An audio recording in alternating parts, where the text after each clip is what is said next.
under the spell of an evil man. It was horrendous, absolutely horrendous.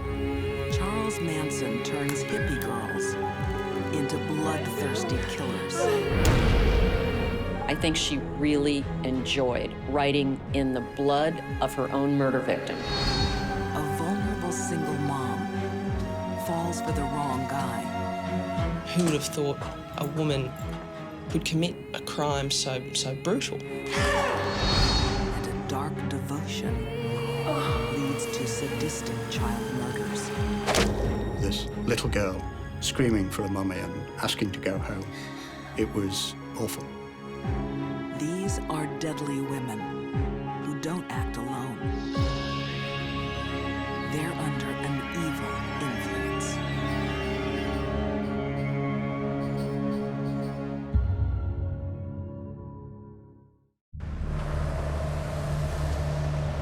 At a busy English railway station, a police investigation leads to a baggage room.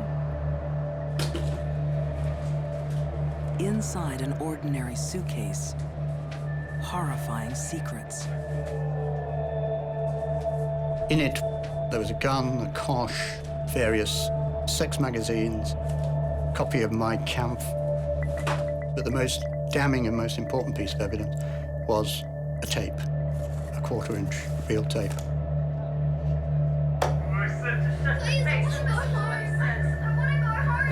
On the tape, a terrified girl begs for her life. This little girl is asking not to be tortured, screaming for a mummy and asking to go home. It was awful. A woman's voice can also be heard, torturing a young child to death. Her crimes will shatter a nation's innocence. Her name is Myra Hindley. What Myra Hindley did was evil. There is absolutely no doubt that Myra Hindley was the most reviled woman in Britain. Manchester, England, the early 60s. 19-year-old Myra Hindley is a quiet secretary, infatuated with co-worker Ian Brady. Myra was looking for someone to pull her out of her boring existence. And for her, Ian offered that. Soon, Ian Brady initiates Myra into his dark world. Brady flirts with Nazism and is a sadist. He gets sexual pleasure from the sufferings of others. She was ready to enter a sexually sadistic, sadomasochistic relationship with Brady. It didn't take much doing. He could teach her things she couldn't learn anywhere else. And she wanted to learn. Brady's deepest fantasies will give Myra the ultimate test of her love. He'd already begun fantasizing about crimes against children and fantasizing about committing the perfect murder.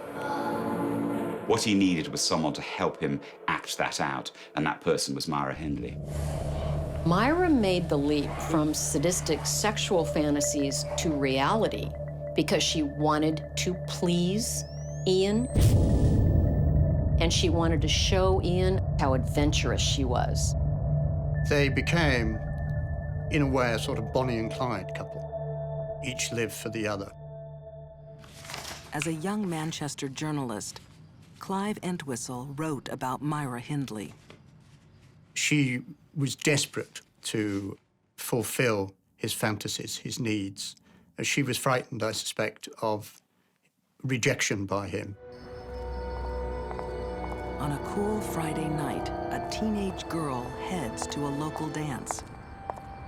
Brady had decided that he wanted to kill. Pauline Reed was their first victim. 16-year-old Pauline Reed knows Myra and her family. Myra offered to give her a lift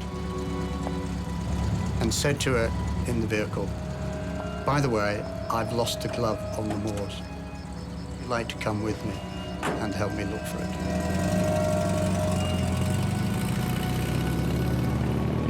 And that's how they got Pauline to the moors.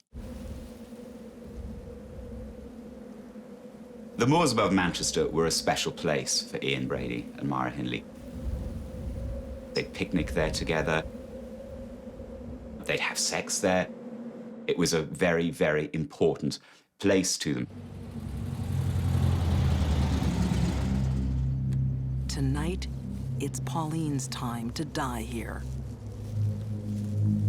Because she trusts Myra.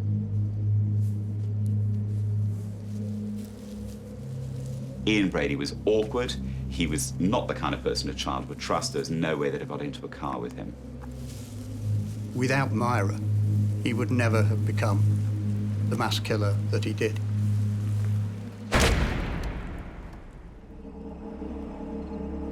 On the barren hillside, their depraved fantasies are unleashed.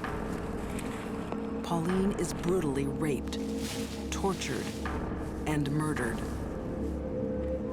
When a sadist abducts someone and tortures them, the most important part of that for them is the actual suffering of the victim.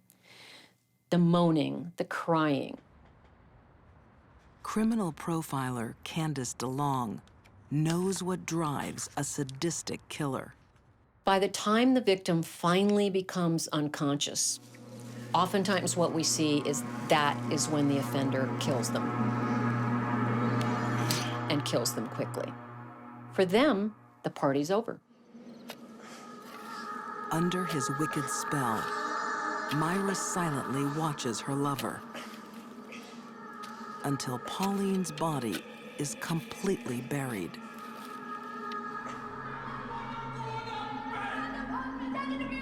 One of the clues to Myra's sadistic nature lies in her past. She's exposed to violence from an early age. Her father, Bob, boxing champion and barroom brawler, is a hard man. He used to beat her a lot. Her father was a very, very powerful influence on her life. What happened to you? She'd had basically a very tough personality type to start with. Keep him up. No, you do it to me. If you then combine that with a violent childhood, a childhood in which someone is taught how to fight, how to be aggressive, Hit me, Lou. Come on. then you end up with an unusual personality type. No. That's what I'm talking about. Myra fell in love with Ian because she was comfortable with violent, explosive men. In fact, she was attracted to them.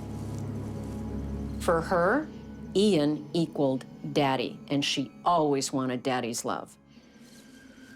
It's a love that Myra will kill for. The bringing together of Myra Hindley and Ian Brady unleashed an appalling set of criminal acts.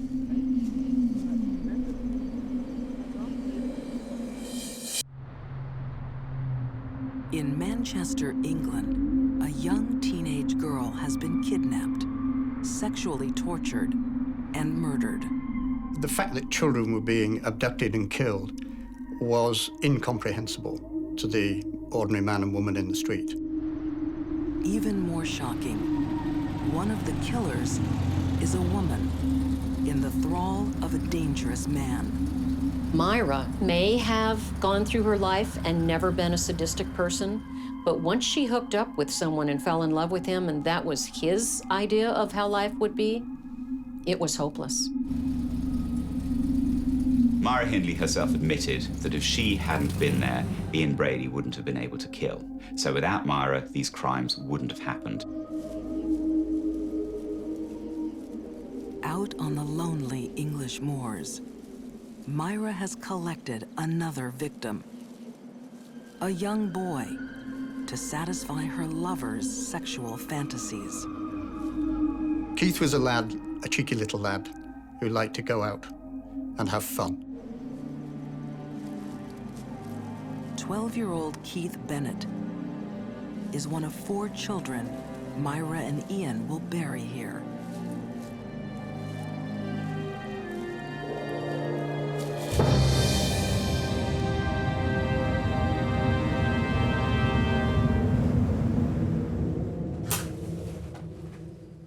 Keith's mother is Winnie Johnson. I'm a mother. It was my first lad, and I've got to find him, no matter what. Keith's body has never been found. I've had nightmares, I jump in my sleep. It's getting to me now, because I just can't get him back. Winnie will never forgive Myra Hindley. She shouldn't be on this earth. She shouldn't even be in heaven. She should be in bloody hell as far as he can send her. While Winnie Johnson holds on to her memories,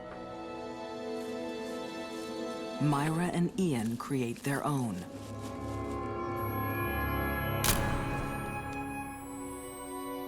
Their photos hold a grim secret.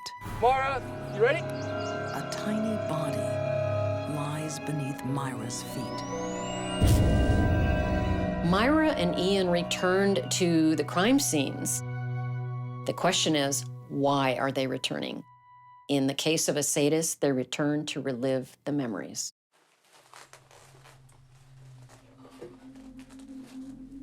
That's a good one, Nettie. But photos aren't enough. The sadistic couple want to record the sounds of torture and murder. One victim is a 10-year-old girl, Leslie Ann Downey. And they took her back to Wardlebrook Avenue, where he photographed her. Shut up! You're not going anywhere! And recorded her being killed. Your mother. Stop it!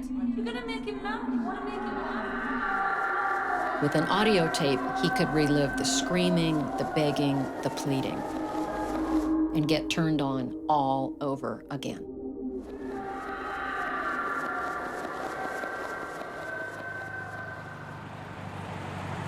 Cold, confident, and insatiable, Myra and Ian's killing spree becomes bolder.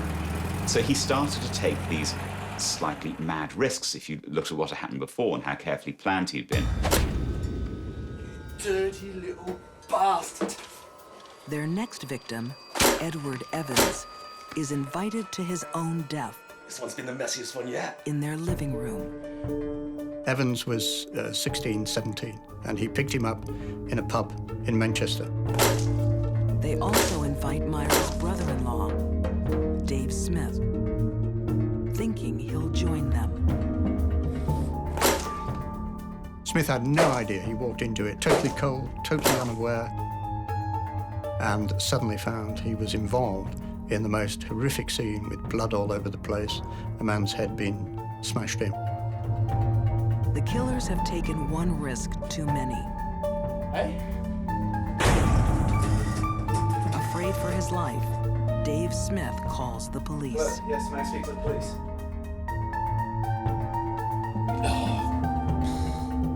Edward Evans' body is discovered in Ian and Myra's home, along with a clue that will expose Myra and her lover as sadistic serial killers. Well done, Constable. Constable, I want everything logged. And I'm A looking for left anything luggage that links us ticket to other leads people. to a shocking treasure trove. Listen to this one later. They kept trophies in suitcases, which were then, after their arrest, found at Manchester Central Station. And in there, of course, was the tape recording of Leslie Ann Downey, and that proved what they'd done. Did you not hear me the first time when I said to shut your face and listen to what he says? I want to go home, please. Be quiet. Do you not speak English? When they played the tape in court, you could have heard a pin drop. You could. Nobody moved. Nobody said anything. Afterwards, there was a long, stony silence as people reflected on what they'd just heard. The suitcase contains other gruesome souvenirs. Oh, that poor goat. Gravesite photos. Now, police know where to search. For over 3 weeks, the police searched the moors. As I arrived, they had just excavated Leslie Ann Downey's body. And there were no such things as body bags in those days. I looked in and saw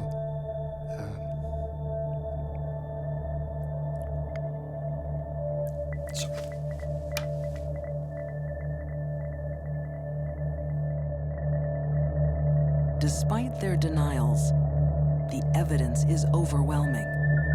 In May 1966, Myra Hindley and Ian Brady are jailed for life for 5 horrific murders.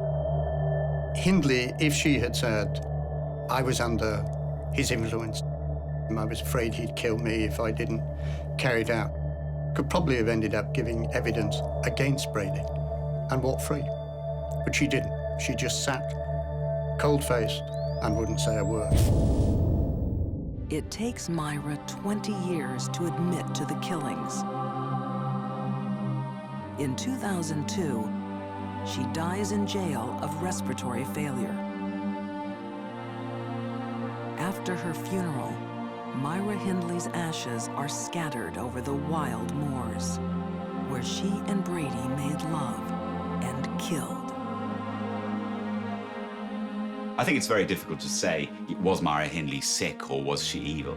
She had a violent father. She met a sexually sadistic man who desperately wanted to be a serial killer.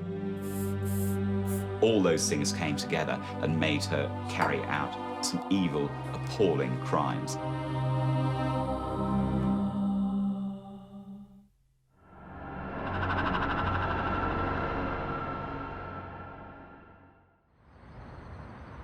Some women kill out of a perverted love. Others murder under a deadly illusion. Southern California, 1967. The summer of love is in full swing.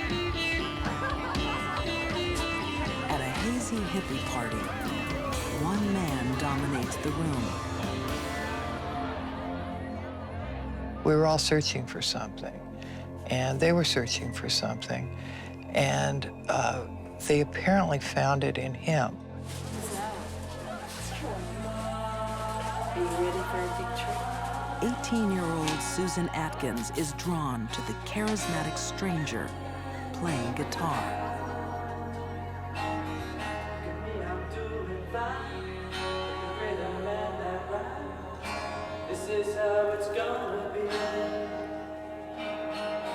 I think for Susan, Charlie was finally the man who saw how wonderful she really was. And together, they could do great things. Susan is being seduced by Charles Manson. Charles Manson, if nothing else, is a master manipulator of people. He ran into all these young people who were very naive and looking for something different than what their families and society could offer them. He knew that, and he used that to manipulate them. At 32, Charles Manson has already spent half his life behind bars. Prison has taught him how to manipulate and how to con. He played on people's weak points. He was con smart. He learned in prison how to play people, and he played on all these girls. Teenage runaway Susan Atkins is searching for a better life. Susan Atkins was probably the most troubled of the young women. She had been arrested, she had run away from home, and she really was kind of a discarded person.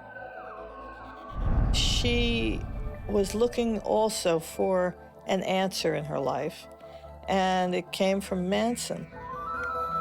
At Manson's trial, reporter Linda Deutsch saw another young woman who fell under his dark influence.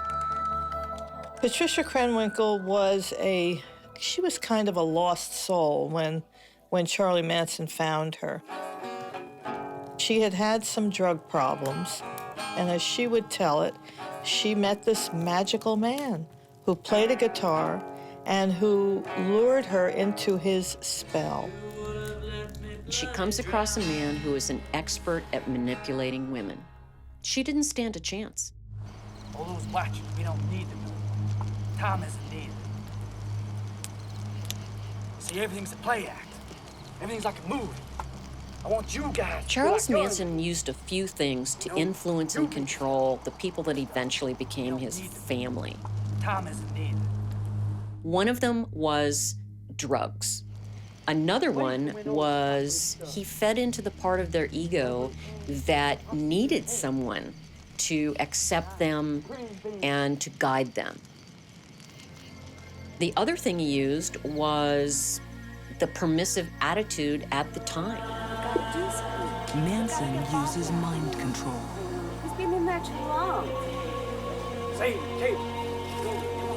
He is rewiring his cult to commit a crime that will shock the world. They had been so completely and thoroughly brainwashed by Manson that they did whatever he wanted them to do.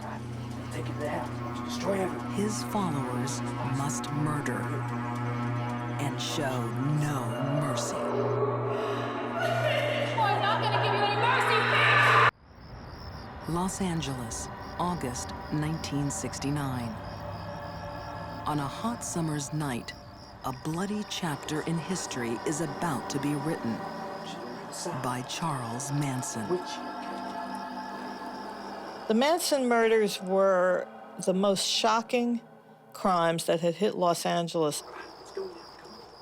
The people who were killed were famous. But Manson won't do the killing. His girls will murder under his evil influence. You, I'll take a look. You come with me. With the help of fellow cult member, Tex Watson.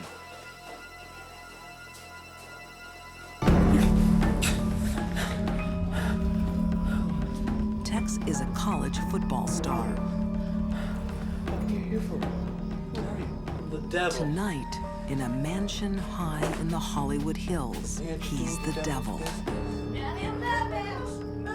Susan Atkins and Patricia Krenwinkle are the devil's helpers, eager to kill 5 famous strangers. Sharon Tate was a beautiful and famous actress, wife of director Roman Polanski. There was Jay Sebring, who was a very famous hairdresser.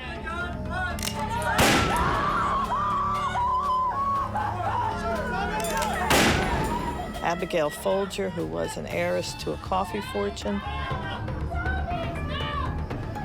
For the victims, it's a night of unimaginable horror. At the hands of Manson's followers. Patricia wasn't born bad, just vulnerable. Manson molds her into a cold-hearted killer. Patricia Krenwinkle said that she chased down Abigail Folger on the lawn of the house. Patricia, who had a knife and who ultimately stabbed her to death.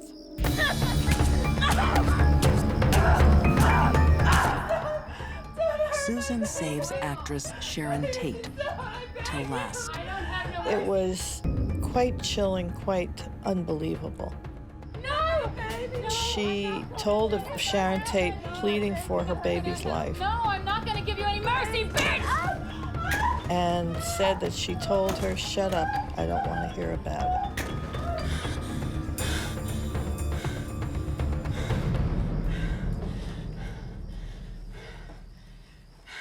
Finally, using Sharon Tate's own blood, Susan scrawls the word pig. The Tate murders are part of Manson's insane prophecy. Helter Skelter. Helter Skelter was basically a race war between blacks and whites in the United States. Charlie felt that whoever won, he was going to be the leader. But it wasn't happening fast enough for him. So he instructed his followers to go into these affluent neighborhoods and murder these people. The night after the Tate killings, Manson wants to murder again. Yet another young woman will help him. 19-year-old Leslie Van Houten, a little girl lost. Leslie Van Houten was the most unlikely Manson family member. Leslie was very beautiful. She was a homecoming princess in her hometown of Monrovia, and she would have been something wonderful had she not gotten into drugs. Leslie played a very active part in the murder at the LaBianca home. Manson and Tex Watson have tied up the victims. Supermarket owner Lino LaBianca and his wife, Rosemary.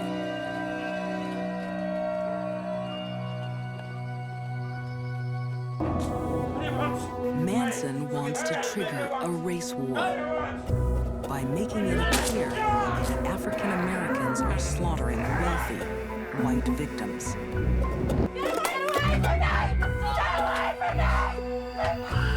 Tex and the girls fulfill his evil plan. Come on! Leslie Van Houten, homecoming queen, helps stab Rosemary to death. She talks about stabbing Rosemary, but doesn't really seem to accept the responsibility for the death. Sort of Rosemary was dead, and I just kind of did it. Rosemary was stabbed dozens of times. Let's go! Come on! The word war is carved into Lino LaBianca's flesh. It was horrendous, absolutely horrendous.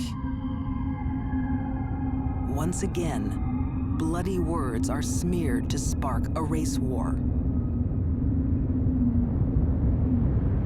But Helter Skelter never eventuates. Manson's madness is ended by a prison boast. Jailed for another crime, Susan Atkins can't keep quiet about her part in the killings. She was in jail on another charge, and she bragged to her cellmate about the murder she'd been involved in. Sure. The Tate murders. The Tate murders. This boastfulness actually broke open the entire case. Charles Manson and his followers are charged with murder over the Tate and LaBianca killings.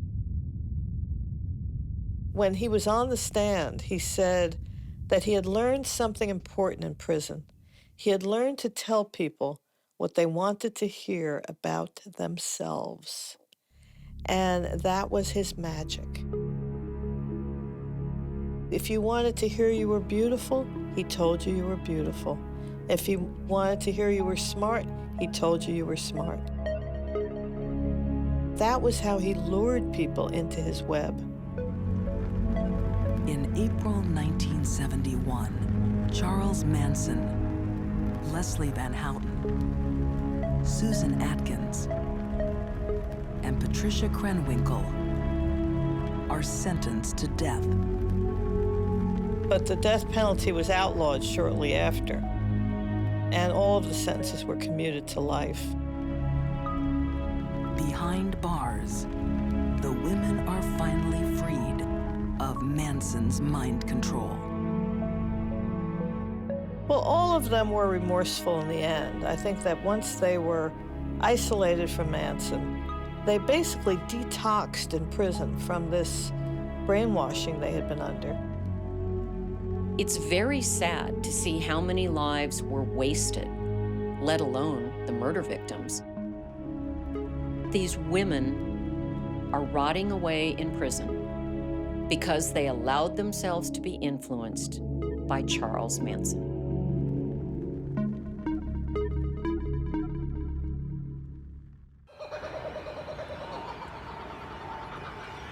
Melbourne, Australia, 2005.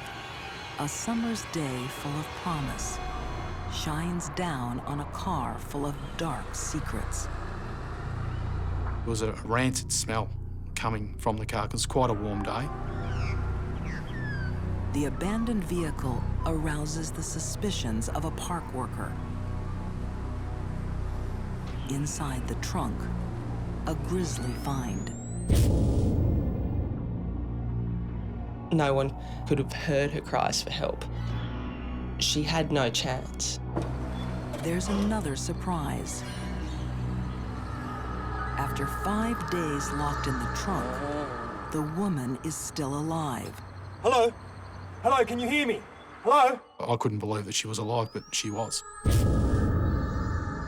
What will shock everyone is who did this and why. Who would have thought a woman of that profile could commit a crime so brutal and cold? Tanya Herman is looking for love. The 36-year-old has a young daughter and 2 failed marriages. Tanya was basically a hard-working single mum who was unfortunately vulnerable to manipulation. Some people are highly susceptible to being influenced by others because they lack a basic, solid core of their own personality. A simple mouse click changes Tanya's life in ways she can never imagine. It's a singles ad for a wealthy construction boss named Joe. They just get better and better. But journalist Carly Crawford knows the real Joe is a devious serial womanizer. Joe Korp was a basically deceitful character. His life was one lie after another. Hello, beautiful. How are you? Joe Korp is actually married with 2 children and deep in debt. On their first date, he seduces Tanya with promises of love and a life together. He was certainly a very engaging personality, but a dangerous one at the same time. It seemed to be that it didn't matter how ridiculous some of his requests were. What's this? Put it on for me. She was more than willing to do anything to please him. Beautiful. I'll take some photos. Go on. Detective Jamie Cookson saw how far Tanya fell under Joe's spell. She was totally infatuated with Joe Korp. Put your head out. That's it. That's it. Okay. Yeah. Tanya was under Joe's control because that's exactly where she wanted to be. Beautiful. Tanya didn't want to take responsibility for her own life, so she let herself be led. Joe lets Tanya in on one of his secrets. A craving for group sex. No, you're right there. You're right there. Something his wife Maria would never agree to. Tanya was Joe's outlet to all of his sexual fantasies. Maria Korp was a very religious person. It was not the sort of thing that she would have been involved with. When Joe's wife Maria discovers a photo of Tanya, Who is that? she threatens to end their marriage. Oh, it's Daz's new girl. Oh, why are you lying to me? Not lying to you. I don't know her. Joe tries to end the affair by sending a series of emails.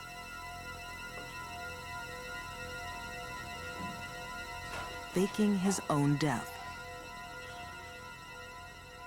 That correspondence said that he died in a car accident in Barcelona. But Joe changes his mind. He wants her back. And despite the heartbreaking lies, Tanya returns to his side. It didn't matter how much Joe lied to her about things, she would always forgive him. Joe's action of faking his own death to a woman who was deeply in love with him and then re-emerging and saying he was only injured was a master manipulation of her heart. With Tanya hopelessly in his thrall, Joe comes up with a more sinister plan.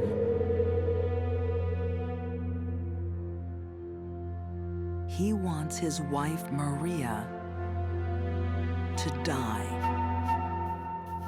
at the hands of Tanya. To retain his affections, this is what she felt she needed to do. She felt she had no other choice.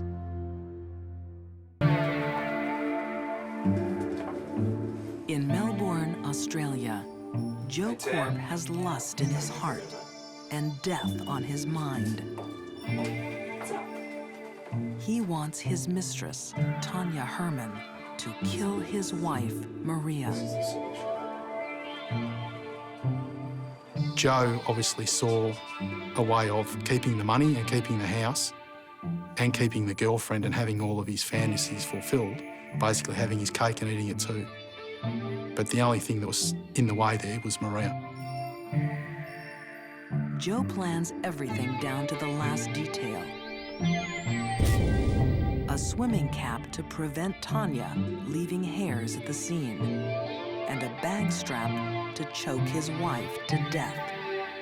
Tanya would do anything for Joe, anything to keep him happy, including murder. The thought of losing Joe was intolerable.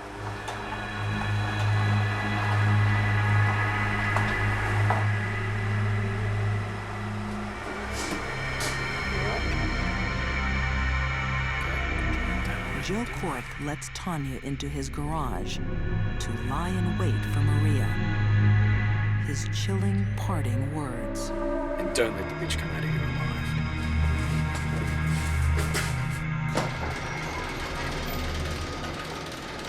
If there was one question I could ask Tanya, it would be, did you wonder why your lover wanted you to kill his wife? Why wasn't he doing it?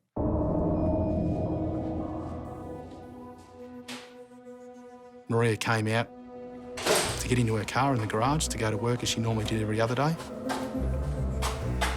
Tanya snuck up behind her, placed the bag strap over her neck and started to strangle her.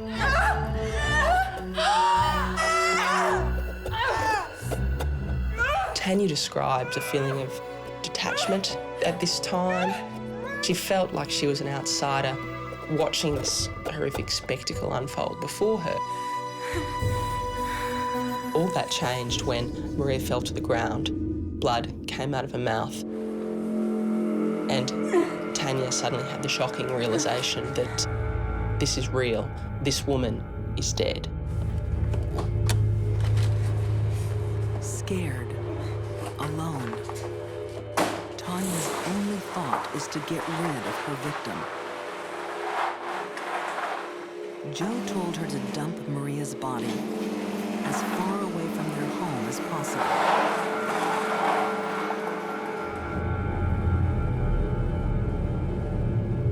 Then she hears sounds coming from the trunk. Tanya Herman thought that while she was driving along the highway, she could hear moans. Unconsciousness can occur very rapidly whenever there's compression of the blood vessels in the neck. Now, this would mean that her breathing would be so shallow and she was so limp that the perpetrator was not smart enough to check for a pulse to see if her heart was still beating. As Maria gasps for breath, a panicked Tanya abandons the car in a quiet street.